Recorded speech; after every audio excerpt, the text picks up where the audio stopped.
He's shy, Coach. And these are just scenes of me in the dugout. What for? We need to practice.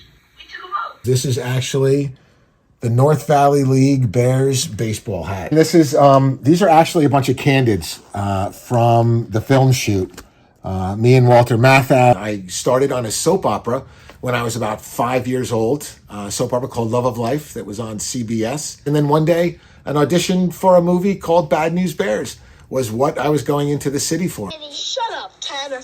It was a great opportunity to do a great film that I can't believe we are still talking about almost 50 years later. I loved baseball. I was one of the few kids on the team. There may have only been about 2 or 3, if I remember correctly, who actually had ever picked up or thrown a baseball before. When the auditions and actually the callback for Bad News Bears came around, I had to turn down one of the auditions because my Little League team was actually in the playoffs that year.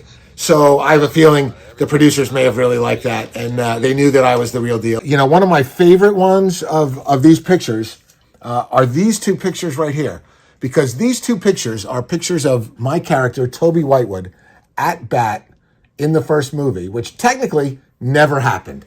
I don't think I actually ever got to bat in the first movie. There were 2 other Bad News Bears movies that we did. One that was in the Houston Astrodome called Breaking Training, and then one where we went to Japan. Bad News Bears goes to Japan. I did a movie with Lee Remick, did a movie with Henry Fonda, and some other television shows. So yeah, I was very lucky to be able to do a number of different things as I was growing up. So how does this young Hollywood child actor become a reverend? When did you hear God's call? Go! And it wasn't right away. I knew that I wanted to go to college.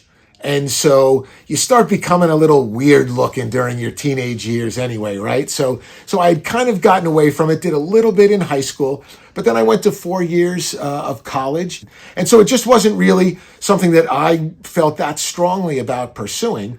And so after college, I had a couple great jobs that kind of prepared me for ministry. I worked in the hospitality field for a while. I studied communications in college, but it wasn't until probably my early to mid 30s that I started going to seminary and studying for the line of work that I'm in now. What has Greens Farms Church meant to you? Well, Greens Farms Church has been a great church to work at.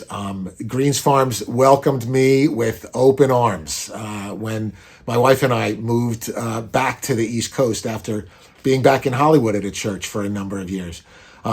Started just teaching, one Bible study a week on a Sunday morning, and eventually it turned into a full-time position.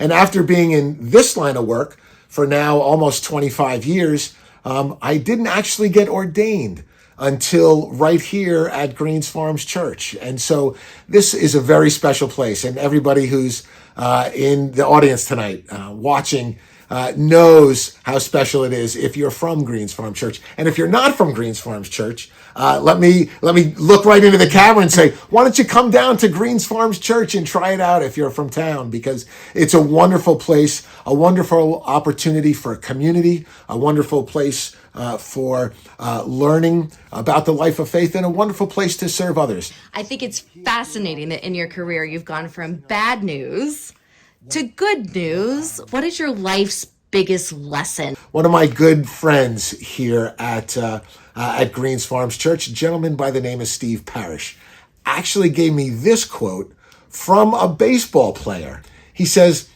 "Things tend to work out best for the people who make the best of the way things work out." When we can take those difficult times and find meaning or purpose within them, those are the folks that I think are going to be able to rise above. So cool. That's great. Thank you so much. No one else has. No one's got that one. Nope. There it is. One of a kind. That's right. Just like you, Dave.